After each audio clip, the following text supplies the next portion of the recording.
Hello বন্ধুরা, take Bangla take চ্যানেলের পক্ষ থেকে আপনাদের সকলকে জানাই আন্তরিক শুভেচ্ছা ও ভালোবাসা। বন্ধুরা, আজ আমি আপনাদের দেখাবো কিভাবে আপনারা একটা পাসপোর্ট সাইজের ছবিকে স্ক্যান করে নিয়ে সেটাকে আবার কিভাবে প্রিন্ট করবেন। তো চলুন বন্ধুরা, আমরা ছবিটাকে প্রথমে স্ক্যান করে নেব। তো দেখুন, এর জন্য যেটা আপনাকে করতে হবে, আপনার যে প্রিন্টারটি রয়েছে সেই প্রিন্টারটি ওপেন করতে হবে। তো এখন আমি আমার যে প্রিন্টার থেকে স্ক্যান করে থাকি সেই প্রিন্টারটি ওপেন করব। তো আমার কাছে একটি HP 5820 প্রিন্টার রয়েছে। তো দেখুন, সেটি এখানে ওপেন হয়ে গেছে। তখন আমি এই যে HP প্রিন্টার অ্যাসেসমেন্ট অপশনটি রয়েছে এর উপর আমরা ক্লিক করব, ডবল ক্লিক।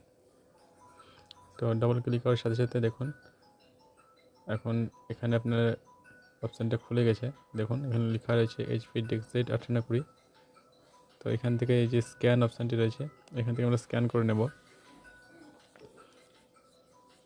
তো দেখুন বন্ধুরা, আমরা যেহেতু একটা পাসপোর্ট সাইজের ছবি স্ক্যান করব, তার জন্য আমরা এখানে যে সেভ অ্যাজ জেপিজি অপশানটি রয়েছে এই অপশানটি সিলেক্ট রেখে এখানে দেখুন দুটি অপশান রয়েছে, ডকুমেন্ট এবং জেপিজি। তো আমরা এখান থেকে ডকুমেন্ট অপশানটি থেকে আমরা জেপিজি অপশানটি সিলেক্ট করব।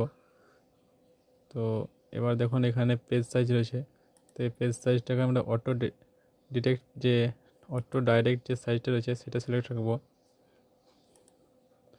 এবং ছবিটিকে আমরা 200 DPI রেজুলেশনে স্ক্যান করব।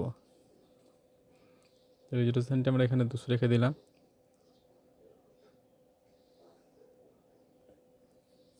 তখন এখানে আপনি আপনার প্রয়োজন মতো রেজুলেশন স্ক্যান করে নিতে পারেন। তো আমি 200 DPI রেজুলেশন রেখে এখন ছবিটাকে স্ক্যান করে নিচ্ছি। তো দেখুন ছবিটা এখন স্ক্যান হচ্ছে।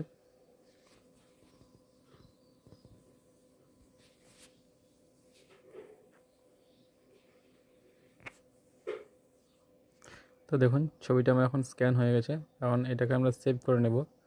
তো এই যে সেভ অপশানটি রয়েছে এখানে ক্লিক করলাম। ক্লিক করার পর আপনি যে ফাইলে সেভ করবেন, আমি ডেস্কটপে সেভ করলাম। তো ডেস্কটপ অপশানটা সিলেক্ট রেখে এখন যে কোনো একটা নাম এখানে আপনি দিয়ে দিতে পারেন, ফাইল নেম। তো যে কোনো একটা নাম দিয়ে আমি ABCD লিখে দিলাম। ABCD লিখে এখন ফাইলটাকে সেভ করলাম। তো দেখুন ফাইলটি আমার ছবিটিকে আমরা ডেস্কটপে সেভ করে নিয়েছি। এখন ছবিটিকে আমরা ওপেন করে নিলাম। তো দেখুন এখন আমরা ছবিটিকে অ্যাডোব ফটোশপের মধ্যে ওপেন করব। তো দেখুন ছবিটি আমার অ্যাডোব ফটোশপে চলে এসেছে। তো এখান থেকে ছবিটাকে মিনিমাইজ করে নিলাম। এবার যেটা করব, ছবিটি একটু মডিফাই করব। তো এর জন্য আমরা ইমেজ অপশানে গিয়ে অ্যাডজাস্টমেন্ট থেকে ব্রাইটনেস অ্যান্ড কন্ট্রাস্ট এই অপশানে ক্লিক করে আমি ছবিটির জাস্ট কন্ট্রাস্টটা একটু বাড়িয়ে নিলাম যাতে ছবিটা খানিক গ্লো করে।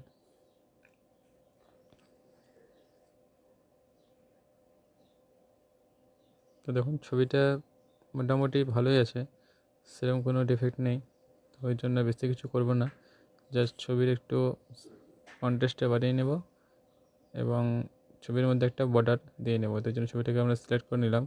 সিলেক্ট করার জন্য আপনি যেটা করবেন, আপনি আপনার কিবোর্ড থেকে Ctrl+A বাটন প্রেস করবেন। তো দেখুন এবার Ctrl+A প্রেস করার পর আপনি যেটা করবেন, ছবিটার মধ্যে একটা বর্ডার দেবো, বর্ডার বা স্ট্রোক যেটাই আপনি বলেন না কেন। এর জন্য ছবির উপর রাইট ক্লিক করে আপনি এই যে স্ট্রোক অপশানটি আছে এই অপশানটির উপর ক্লিক করবেন। তো দেখুন স্ট্রোক অপশানে ক্লিক করার সাথে সাথে আপনার সামনে এরকম একটা স্ট্রোক এর পপ আপ বক্স ওপেন হবে। তো এখান থেকে দেখুন আপনার যে কালার অপশানটি রয়েছে এই কালার অপশানটির উপর আপনাকে ক্লিক করে নিতে হবে। তো দেখুন আমি একটা ব্ল্যাক কালারের বর্ডার দেবো। তো এখান থেকে আমরা কালার অপশানটি ওপেন হয়ে গেছে। এখন এখান থেকে আমরা যে কালার দিয়ে বর্ডার দেবো সেই কালারটা সিলেক্ট করব। তো দেখুন এখান থেকে আমি ব্ল্যাক কালারটা সিলেক্ট করে নিলাম। এরপর আমি এখানে ওকে অপশানে ক্লিক করব এবং এখান থেকে দেখুন এই যে পিক্সেলটা যে সাইজটা আমি বর্ডার দেবো এর জন্য এখানে আমি ওয়েট রেখেছি 10 পিক্সেল। তো আমি 10 পিক্সেল একটা বর্ডার দেবো। এখানে 10 পিক্সেল রেখে এখন আমরা এই ওকে বাটনের উপর ক্লিক করব।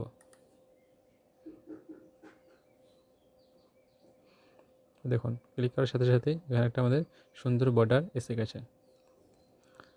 এবার যেটা করব, এবার আমরা ছবিটাকে প্রিন্ট করব। এই জন্য ছবিটাকে আগে সেভ করে নেব। তো এই জন্য আপনি যেটা করবেন, আপনি এখানে যে ফাইল অপশানটি রয়েছে ফাইল অপশানে গিয়ে ফাইল থেকে সেভ অ্যাজ এই অপশানে ক্লিক করবেন। এবার ছবিটাকে JPG ফরম্যাটে ছবিটাকে সেভ করে নেবেন। তো আমি জেপিজি ফরম্যাটে ছবিটা সেভ করে নিলাম। এখন আমি অ্যাডোব ফটোশপ থেকে দেখুন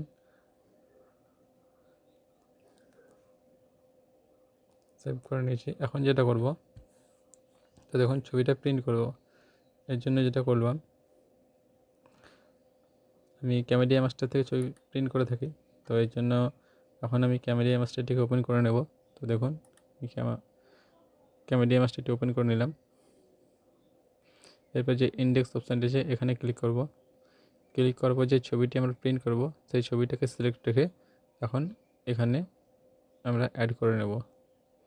তো আপনার যতগুলি ছবি প্রিন্ট করতে চান, তো দেখুন আপনার কতগুলি কপি প্রিন্ট করবেন সেই মতো এখানে ছবিগুলো এক এক করে অ্যাড করে নেবেন। তো দেখুন আমি 3টি কপি প্রিন্ট করব, এর জন্য 3টি ছবি এখানে আমি অ্যাড করে নিয়েছি। এবার এই 3টি কপিকে আমি সিলেক্ট করে নেব। এর জন্য আমি কিবোর্ডের কন্ট্রোল টিপে রেখে এক এক করে 3টে ছবিকে সিলেক্ট করে নিলাম। এখন আমি ছবিগুলোকে রোটেট করব। তো এই জন্য দেখুন এখানে যে রোটেট অপশানটি রয়েছে এই রোটেট অপশানের উপর ক্লিক করব। ক্লিক করে নিয়ে এটাকে ক্লকওয়াইজ 90 ডিগ্রি মোডে আমরা রোটেট করে নেব। দেখুন ছবিগুলো এখন ঘুরে গেছে। এখন আমরা ছবিটিকে প্রিন্ট করার জন্য এর যে রো এবং কলামগুলি আছে এগুলো সেট করব। তো দেখুন এখানে আমি যে রোটা দেবো এটাকে 9 এবং যে কলামটা আছে এটাকে 6। তো 9/6 রেখে এখন আমরা এটাকে প্রিন্ট করব।